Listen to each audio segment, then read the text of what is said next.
Quero neste momento estar cumprimentando a todos com a paz do Senhor. Estamos agora aqui no nosso canal do YouTube, no nosso momento, resumo da Escola Bíblica. Título da aula de hoje, os atributos do ser humano.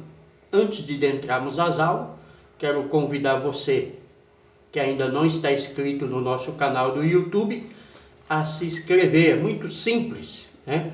Ao você receber o link do nosso canal, no WhatsApp, no Facebook, no Twitter ou no Instagram, clica em abrir e ao lado dele está escrito se inscrever. É só clicar em cima, tocar o sininho e fazer o seu comentário. E também compartilhar com os seus amigos e pedir para que eles também se inscrevam, pois assim você nos ajuda a levar a palavra de Deus. Antes da aula em si, quero deixar alguns versículos de parâmetros para a aula de hoje. Atos 17, 22, o homem é um ser espiritual. Salmo 32, verso 9, o homem é um ser racional. E Josué 24, 15, o homem é um ser livre. E Atos 17, 29, o homem é um ser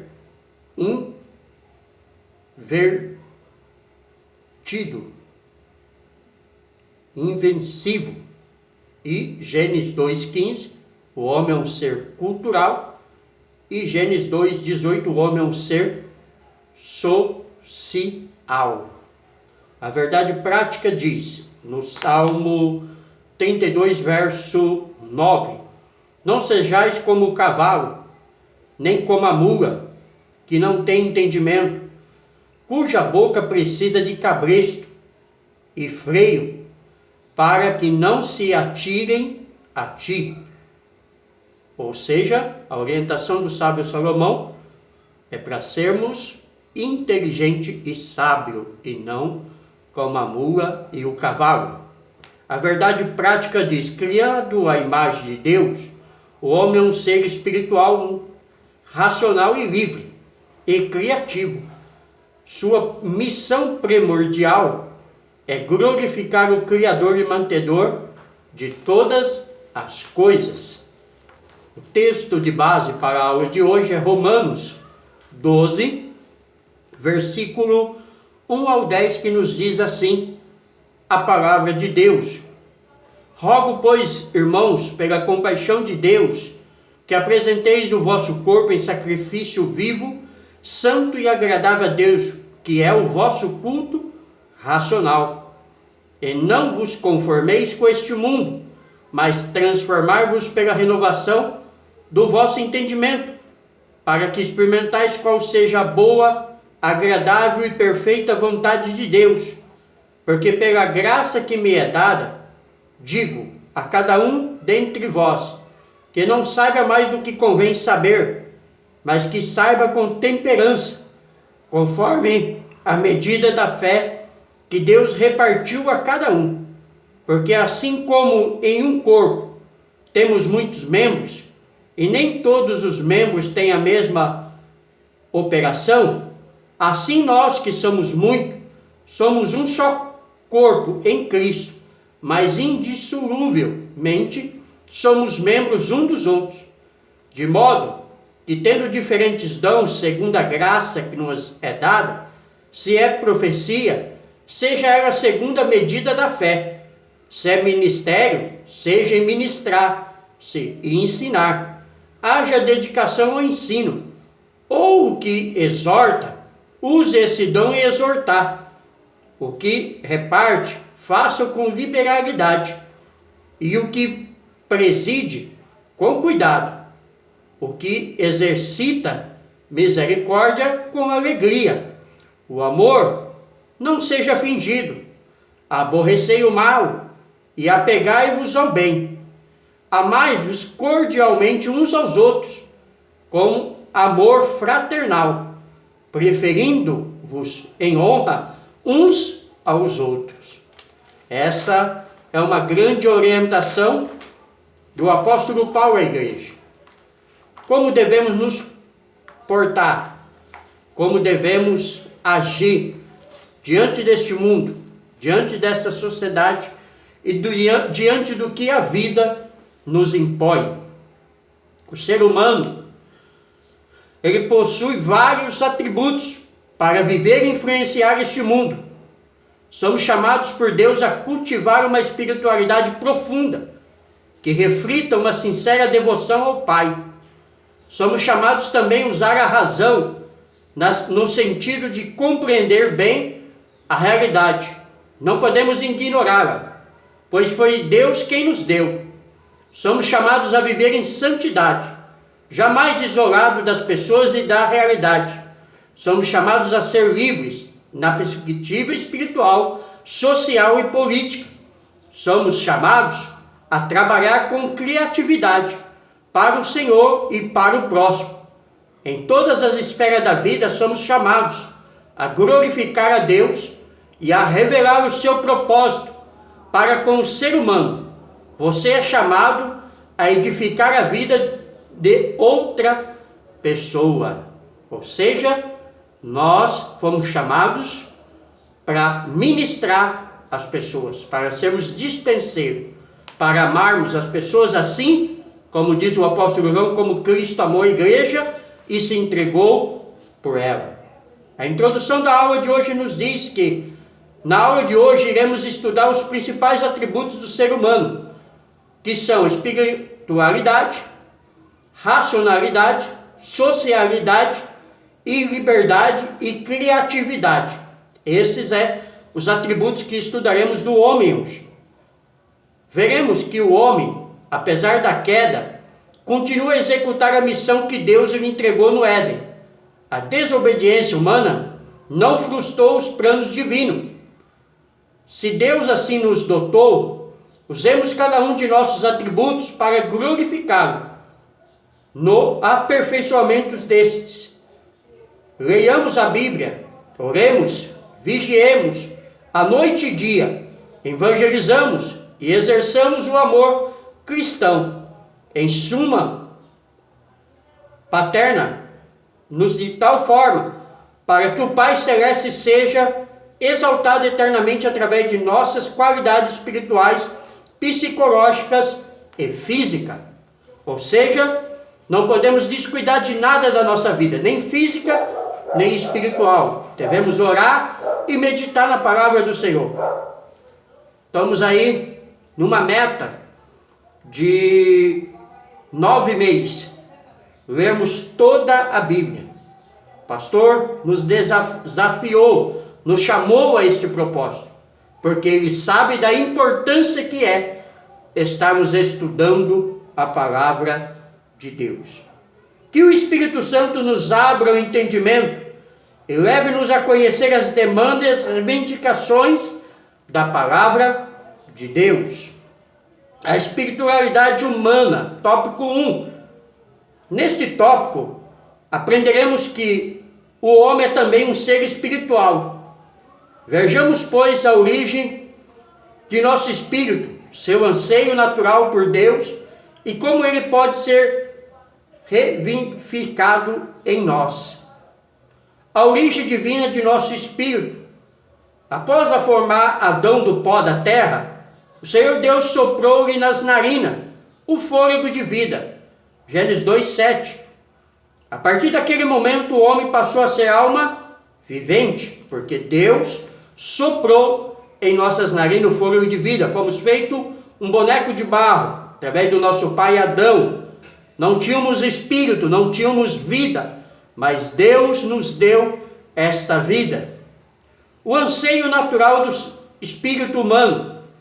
Sendo proveniente de Deus, o espírito humano anseia pelo Pai Celeste, conforme Paulo muito bem acentuou a igreja em Atos 17, 21 e 22. Já o salmista confessou que a sua alma suspira por Deus, Salmo 42, verso 1. Infelizmente, não são poucos os que, devido a uma vida ímpia e blasfema, sufocam o seu anseio pelo Criador, porque eles deleitam-se no prazer desta vida. tem mais prazer no pecado, no mundo, nas drogas, no álcool, na prostituição, do que nas coisas de Deus. Mas o homem e a mulher, quando dá lugar para Deus, o seu espírito anseia pelas coisas de Deus. Ele deseja as coisas de Deus, porque foi criado por Deus e tem o espírito que Deus soprou nos nossos pais no jardim do Éden. A reivindicação do espírito humano. Através de sua morte redentora, Jesus Cristo vivifica o homem que jaz morto espiritualmente. Efésios 2:1, Colossenses 2:13. Estávamos mortos espiritualmente. Fisicamente andávamos, mas éramos como cadáveres ambulantes, porque o pecado nos trouxe a morte, mas através da morte de Cristo, o Espírito nos vivifica e nos dá vida. Ainda que esta carne vá morrer e vai ser entregue à corrupção, quando Cristo voltar e nos chamar, seremos ressuscitados, receberemos o Espírito e receberemos um corpo glorificado e seremos semelhantes a Ele, como diz Paulo na sua carta à igreja de Corinto. Se Ele é a ressurreição, a vida, João 11:25, então nós também podemos ter essa esperança, porque essa é a promessa que Jesus fez ali a Marta e a Maria, quando disse: Ele há de ressuscitar. E eles disseram a Ele: mas no último dia. E Jesus disse: eu sou a ressurreição e a vida. Ou seja, quem está em Cristo tem a esperança da vida eterna. A morte não tem poder sobre nós.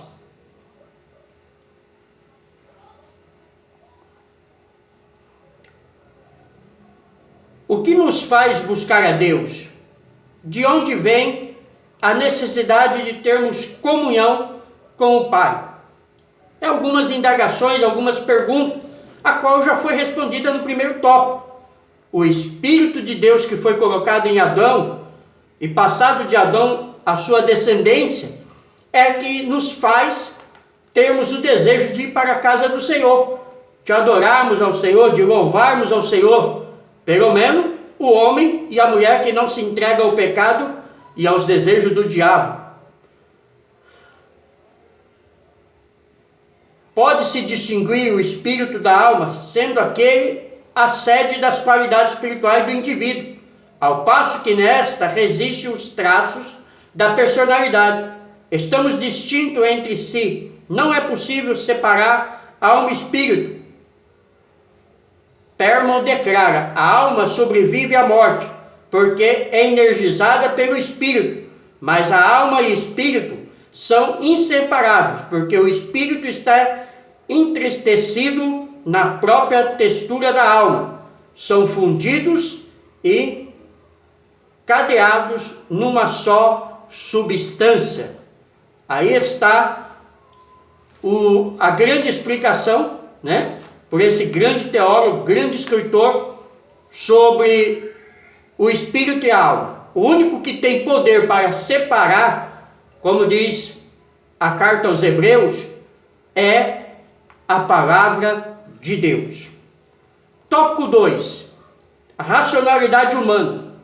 Tenhamos em mente esta proposição. Deus é um ser racional. Logo, há perfeita harmonia entre a genuína razão e a fé bíblica. Por isso mesmo, ele requer de cada um de nós um culto racional. Então, Deus quer que eu e você apresentemos a Ele um culto racional. O que é culto racional, pastor Paulo?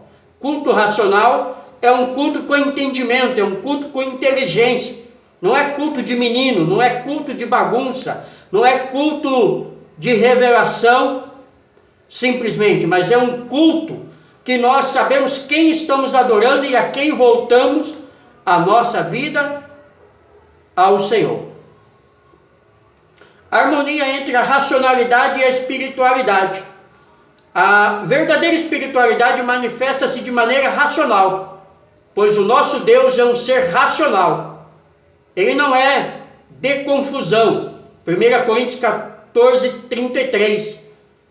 para que agrademos o Espírito Santo, nos desenvolve-se a inteligência espiritual. Colossenses 1, 9. Para agradarmos o Espírito Santo, precisamos desenvolver a inteligência espiritual, ou seja, não sermos levados a qualquer vento de doutrina, de mentira, de engano, de meninice, de falsas profecias, né? Por isso Paulo ensina que não haja bagunça na igreja, na questão dos dons espiritual. Você pode conferir melhor na carta de Paulo em 1 Coríntios 14. O culto racional agrada a Deus. Posto que Deus é um ser racional, devemos cultuá-lo racionalmente. Romanos 12, 1. Isso significa, antes de tudo, que a nossa adoração a Deus tem de ser perfeitamente entendida, explicada e praticada. Êxodo 12, 26, 1 Pedro 3, 15. Culto com entendimento, culto com clareza, que nós possamos entender e que o pecador que der entrar ao nosso templo também possa entender o que está acontecendo ali. O culto não pode ser um culto de bagunça. De outra forma, não terá valor algum. João 4, 22. Aliás, o culto cristão é o mais racional de todos, apesar de aparecer para os incrédulos escândalo e loucura. 1 Coríntios 1, 18, 24. Né? Paulo diz que para os incrédulos, para aqueles que não seguem a Deus, parece loucura, mas para nós é poder de Deus. O subsídio bíblico teológico diz que Paulo quer dizer, por culto racional, tem sido motivo de debate. A palavra grega, lógicos, forma lexico a qual Paulo não usa em outra parte de seus escritos. Era exatamente usada por filósofos gregos. Denotava racionalidade, quer dizer, a característica que distingue os seres humanos dos animais. A expressão culto racional preserva esse sentido. Em outras palavras, Paulo razoava em favor de um culto que seja lógico ou apropriado para os que vivem no Espírito, os quais são guiados num comportamento apropriado pela mente renovada. Ou seja, culto, como venho dizendo, que realmente agrada ao Senhor, que chama o sentido do Senhor. Não um culto animal, não um culto sem entendimento, porque o animal, ele não tem o entendimento que nós temos. O animal, ele não age como nós agimos.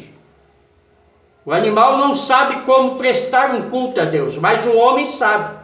E precisamos nos dedicar a isso para que este culto realmente venha agradar a Deus. A sociedade humana, tópico 3. Deus nos criou sociáveis. A solidão é contrária à nossa natureza. Por isso Deus instituiu a família e só depois o Estado. Ou seja, Deus não quer que vivamos só, Deus quer que nós constituímos família. Deus primeiro criou a família, depois Ele criou o Estado. É por isso que eu sempre debato, tanto no Face, como nos grupos que eu participo de debate.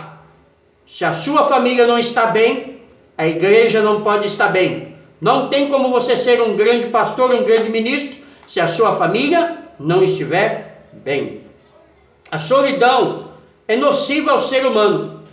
No período da criação, a única coisa que Deus afirmou não ser boa foi a solidão. Gênesis 2:18. Por isso Ele criou Eva, a adjuntora, para estar ao lado de Adão, para ser auxiliadora. Por esse motivo Deus fez a mulher, para que o homem tivesse uma companhia idônea e sábia. Gênesis 2, 21, 25, como dissemos. Somente os que insurgem contra a verdadeira sabedoria buscam viver isolados e solitariamente. Provérbios 18, 1. Tá? Quem realmente obedece a palavra de Deus, né? Quem é verdadeiro, ele não vive na solidão, mas ele vive em sociedade, porque ele sabe que isto agrada a Deus. A família e a origem da sociedade humana. A família é mais importante que a sociedade e mais imprescindível que o Estado, pois ambos dependem do lar doméstico. Salomão, um dos maiores estadistas de todos os tempos, escreveu 2 salmos, Salmo 127 e o Salmo 128, exaltando o papel fundamental da família na sociedade e no Estado. Sem família, não tem igreja. Sem família, não tem Estado. Sem família, não tem cidade. Sem família, não tem país. A família é antes de tudo. Não podemos passar o carro na frente dos bois. A Igreja de Cristo, a sociedade perfeita. No Novo Testamento, a Igreja de Cristo é apresentada como a sociedade perfeita, porque nela todos formamos um único corpo. 1 Coríntios 12, 13. Essa união impensável em termos sociológicos é denominada o ministério de Deus pelo apóstolo Paulo em Efésios 3, 1, 12. Então, a sociedade, a família é o grande projeto de Deus. E até por isso dizemos não ao homossexualismo, ao lesbianismo. Porque o homossexualismo e o lesbianismo não formam família. Eles formam pares, conjunto de pessoas. O único ser que tem como formar uma família é um homem e uma mulher. Tópico 4. A liberdade humana. Deus concedeu-nos o livre-arbítrio para que escolhêssemos entre o bem e o mal. Se por um lado temos a liberdade dele de agir por outro, não podemos esquecer-nos da soberania divina. Nós temos o livre-arbítrio, mas precisamos saber escolher, porque se escolhermos mal, pagaremos caro. Porque a Bíblia diz que colheremos exatamente o que plantamos. Então depois não adianta você chorar, não adianta você lamentar, não adianta você dizer que você não conheceu a verdade. O livre-arbítrio pode ser definido como a capacidade humana de tornar livremente uma decisão. Tal atributo é observado em diversas passagens das Escrituras, Gênesis 13, 9, Josué 24, 15, Hebreus 4, 7. Está aí sobre o que é o livre-arbítrio. O ato de decidir. Segundo a Bíblia, o ato de decidir entre o bem e o mal, entre Deus e os ídolos, entre aceitar Jesus e recusar, é um direito que o Todo-Poderoso nos concedeu. Gênesis 2, 9, 1 Reis 18, 21, Marcos 16, 15 e 16. E Josué diz: eu e minha casa escolhemos servir ao Senhor. Vós escolheis a quem quer servir, os ídolos, os deuses das nações. Então, Deus, na sua soberania e no livre-arbítrio que Ele nos deu, Ele dá o direito de escolhermos. Quer sermos um prostituto, quero ser homossexual, quer ser uma lésbica, quer ser um idólatra, adorador de ídolos, quer ser um macumbeiro, feiticeiro, problema seu. Só que você irá arcar com as suas consequências. Porque só vai para o céu aquele que lavou as suas vestiduras no precioso sangue do Senhor. Só vai para o céu aquele que não entrega a sua vida à prostituição, às drogas, aos vícios, aquele que não é idólatra, aquele que não se dobra diante das imagens de escultura. E quem diz isso? Pastor Paulo? Não, a Bíblia. Você pode conferir isso na Bíblia evangélica, na Bíblia católica ou de qualquer outra Bíblia. Desde que seja a Bíblia, toda a Bíblia proíbe esses tipos de coisa que eu estou falando. A soberania divina. Já que Deus concedeu-nos os direitos da escolha, hajamos com responsabilidade e discernimento, porque todos nós seremos responsabilizados por nossas escolhas. Eclesiastes 11, 9, Romanos 14, 12. Né? Deus garante que nós seremos responsáveis pelas nossas escolhas. Hebreus 9, 27 diz que após a morte segue-se o juízo. tá? Então não existe limbo, não existe purgatório, não existe reencarnação, não existe segunda chance. A chance sua é agora, de se arrepender dos seus pecados e aceitar a Cristo e mudar a sua vida. Portanto, o livre-arbítrio humano é a soberania divina. Não são excludentes, são perfeitamente harmônicos, ou seja, tudo se encaixa perfeitamente como Deus determinou. Tópico 5, a criatividade humana e o trabalho. Trabalho não é consequência do pecado, mas uma bênção na vida do homem. Nesse tópico, veremos que através do trabalho o ser humano transforma e preserva a terra. Sim, através do trabalho que vestimos o nosso terno, que temos a nossa casa, o nosso carro, que podemos colocar mantimento dentro da nossa casa para suprir as nossas necessidades e a necessidade da nossa família. A dignidade do trabalho. Deus criou o homem para trabalhar a terra, ará-la e transformá-la, a fim de torná-la habitável. Gênesis 1, 26, 2, 15 nos traz esse parâmetro com mais clareza. Por conseguinte, o trabalho não é um castigo devido ao pecado de Adão, mas uma bênção a todos os seus descendentes. A queda apenas tornou as atividades laborais mais árduas e estressantes. Gênesis 3, 17 e 19. Porque Deus já havia dito que o homem cuidaria da terra, a mulher cuidaria da terra, as famílias cuidariam da terra. Só que não seria com pesar e com fardo, como é hoje, com cansaço, fadiga, doença, velhice, né? Porque não íamos morrer. Quem trouxe a morte ao mundo foi o pecado, nós não íamos morrer. Então o pecado trouxe consequência ao trabalho. A criatividade humana. Os descendentes de Adão, trabalhando metodologicamente, desenvolveram em pouco tempo as mais variadas técnicas. Gênesis 4, 2, 13 e 20, 22.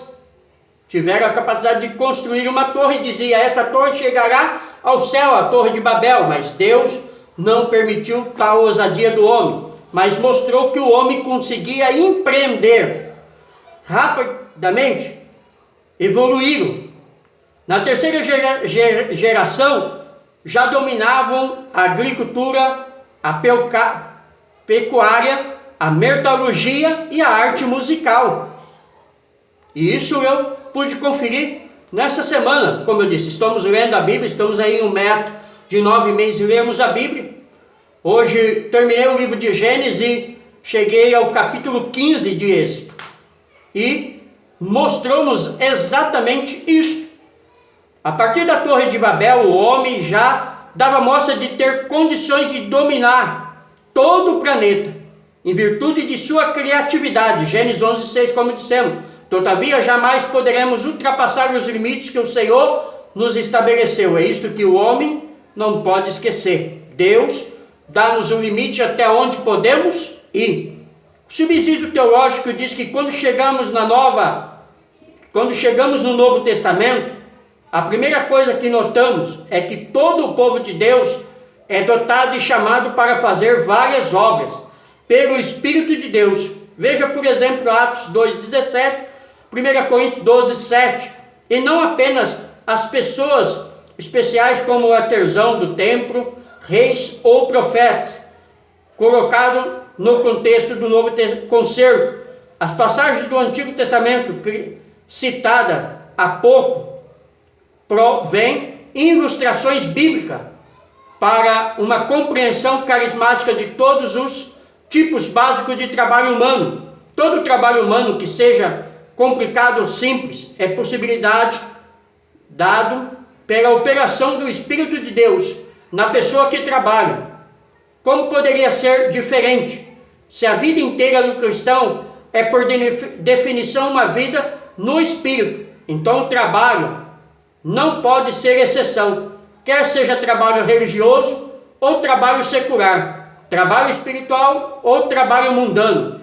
Em outras palavras, trabalhar no Espírito é uma dimensão de andar cristão no Espírito, ou seja, o trabalho é uma grande obra de Deus que é impulsionada pelo Espírito Santo de Deus, que nos dá sabedoria para executarmos tal tarefa. Amém? Vamos à conclusão da aula de hoje. Em seu discurso em Atenas, Paulo reconhece todos os atributos que o Criador concedeu ao ser humano. Apesar da queda, a humanidade vem evoluindo continuamente, mas em termos espirituais, o homem regride rumo ao abismo. Somente o Evangelho de Cristo é capaz de restaurar-nos plenamente. Por isso o Senhor Jesus é o nosso Salvador pessoal. Sem Ele, a vida humana perde todo o sentido e o encanto. Então nós vimos aqui que o homem cada dia evolui mais, cresce mais em sabedoria. Cumprimento do profeta Daniel, que a ciência se multiplicaria, né? Eu venho de uma época não muito distante, coisa de 40 anos, que não tinha sequer a metade da tecnologia e das grandezas que tem hoje. Imagina daqui 20, 30, 50 anos se Jesus não vir, né? Carros, aviões, computadores, celulares, que falamos com o mundo dentro de segundos. Mas no quesito de espiritualidade, como diz a conclusão aí, o homem tem se afastado de Deus. Mas Jesus Cristo é a reconciliação do homem com Deus. Você só precisa reconhecer que sem Ele você não é nada. Amém? Se você ainda não está inscrito no nosso canal do YouTube, eu convido você a se inscrever. Ajude-nos a divulgar a palavra de Deus. Compartilhe os nossos vídeos com os seus amigos, no Facebook, no Twitter, no Instagram. Peça para eles se inscreverem, pois temos aqui toda semana uma palavra de Deus ao seu coração, à sua família, como esta. Amém? Um grande beijo no coração de cada um. Pastor Paulo, Delaese, São Paulo, Jundiaí.